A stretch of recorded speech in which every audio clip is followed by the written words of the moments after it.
How to check deleted photos in Snapchat. Hello everyone, welcome back to our YouTube channel. So without any further ado, let's get right into the video. So first, what you will have to do is launch your Snapchat application. Then tap on your profile icon, scroll down, go to settings, scroll all the way down and go to my data.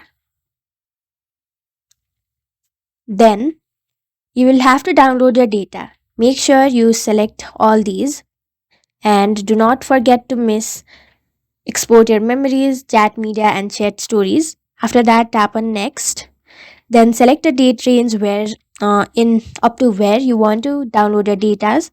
Now go to submit, and your data will be available for download. Now all you have to do is export that data and then see your deleted photos. So that's how you do it. Thank you for watching this video. Make sure to like, share, and subscribe to our YouTube channel. If you got any questions, comment them down and I'll catch you in the next one.